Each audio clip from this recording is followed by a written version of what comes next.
Shalom Bapak Ibu, selamat pagi. Tetap dalam kasih karunia Tuhan. Tidak ada hal yang paling indah selain kita memulai hari ini bersama-sama dengan mendengarkan kebenaran firman Tuhan. Hati kita berharap dan bergantung kepada Tuhan, memohonkan belas kasihan kemurahan Tuhan. Maka hari ini akan menjadi hari yang penuh dengan mujizat, penuh dengan kemurahan, penuh dengan kebaikan. Dan hari ini menjadi hari yang penuh dengan perkara-perkara yang indah yang datangnya dari Tuhan. Masalah persoalan yang kita hadapi hari ini, kita akan lihat ada kekuatan dan kemurahan Tuhan menyertai kita sepanjang hari ini. Kita sudah belajar bahwa kesombongan, keangkuhan menjadi salah satu penyebab penghalang kita secara pribadi untuk mengenali Dia dengan benar, untuk mengalami Tuhan dalam hidup kita secara pribadi. Kesombongan, keangkuhan manusia itu yang menjadi wadah dan tempat benteng dan kubu setan terbangun, di mana di atas keangkuhan manusia iblis mengerti betul ini sebuah prinsip yang kalau kita tidak pahami, kita pikir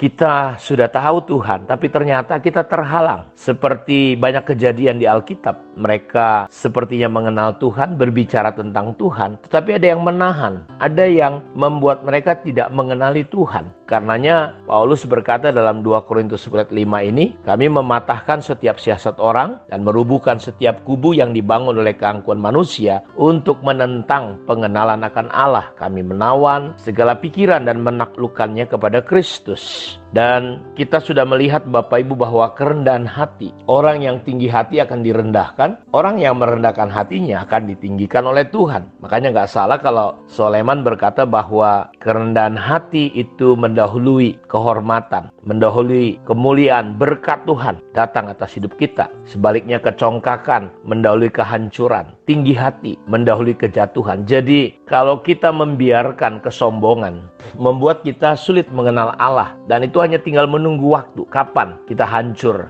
dan jatuh. Karena itu saya ingin ajak kita lebih meneliti lagi Bapak Ibu tentang apa yang Daniel katakan kepada Raja Nebukadnezar. Dan dalam Amsal 16 ayat 5 dikatakan bahwa tinggi hati, setiap orang yang tinggi hati adalah kekejian bagi Tuhan. Dia menggunakan kata kekejian, kejahatan. Dan orang-orang seperti ini tidak akan pernah luput dari yang namanya hukuman. Kekejian, sesuatu yang sangat menyakiti hati Tuhan. Karenanya ketika Nebukadnezar sampai pada puncak kehidupan suksesnya, dia sudah diingatkan lewat mimpi bagaimana dia akan direndahkan. Betul sekali, orang yang meninggikan diri akan direndahkan. Ketika dalam ayat 29 di pasal yang keempat ini dikatakan, sebab setelah lewat 12 bulan ketika ia sedang berjalan-jalan di atas istana raja di Babel. Jadi setelah 1 tahun dari apa yang Daniel katakan, pas 1 tahun genap 12 bulan, ketika dia sedang jalan, dia melihat keindahan, bagaimana istananya, kerajaannya. Memang kalau kita memandang dari atas,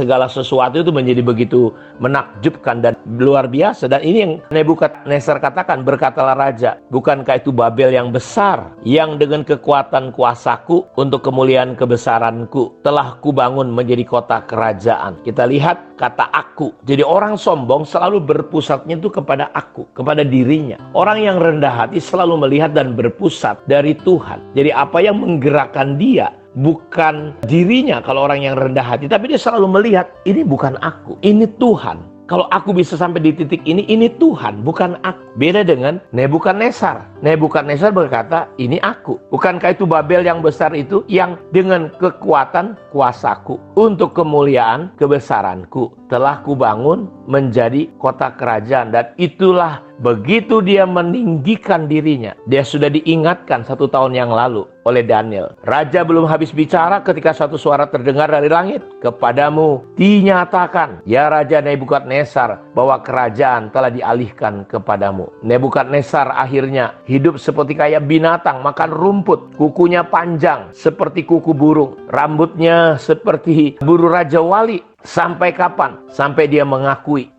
bahwa Tuhan sajalah yang berkuasa. Makanya setelah lewat waktu yang ditentukan, aku Nebukadnezar menengadah ke langit. dan akal budiku kembali lagi kepadaku. Lalu aku memuji yang maha tinggi dan membesarkan dan memuliakan yang hidup yang kekal, karena kekuasaannya lah. Ketika dia mengakui, jadi orang yang rendah hati bedanya dengan orang yang sombong. Orang yang sombong tidak mengakui kekuasaan, kedaulatan Tuhan. Ingat, segala kemuliaan, kebesaran itu adalah milik Tuhan. Dan ketika Nebukadnezar mengakui, jadi orang sombong tidak mengakui, dan dia butuh 7 tahun Bapak Ibu mengalami direndahkan. Jadi sekarang ayat 37, aku Nebukadnezar memuji, meninggikan dan memuliakan Raja Surga, yang segala perbuatannya adalah benar, jalan-jalannya adalah adil, dan sanggup merendahkan mereka yang berlaku congkak. Kita lihat, orang yang rendah hati adalah orang yang mengakui kedaulatan, kekuasaan, kebesaran, kemuliaan. Tetapi orang yang sombong,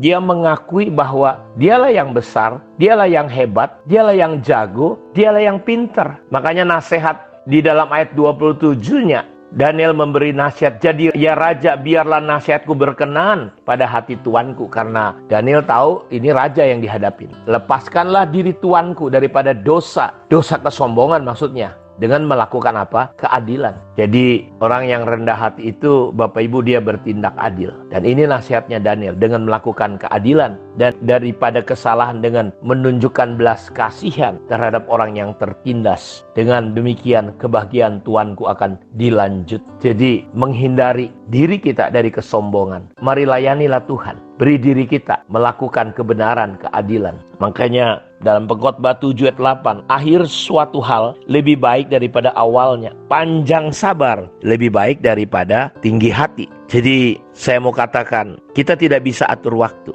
Waktu akan berlalu begitu. Karena itu percayalah Tuhan bahwa yang terbaik adalah ketika kita belajar sabar. Kita belajar menjaga hati kita tetap rendah hati, sehingga kita lihat kemurahan, anugerah Tuhan. Kita udah lihat contoh bagaimana Tuhan lewat Nebukadnezar, kita melihat bagaimana itu sombong, bagaimana itu rendah hati. Dan ketika Nebukadnezar mengakui Tuhan, jadi orang yang rendah hati adalah orang yang mengakui bukan kuat dan gagahnya, bukan keperkasaannya, bukan kepintarannya, bukan kehebatannya. Karena setinggi apapun Anda itu tidak ada apa-apanya di hadapan Tuhan. Ingatlah, kita cuma debu dan abu. Rendahkanlah hati kita. Maka anugerah kemurahan Tuhan di tengah situasi yang sedang terjadi hari ini, rendahkanlah hati kita. Kita akan melihat Tuhan menuntun kehidupan kita. Kiranya Tuhan memberkati kita semua. Shalom.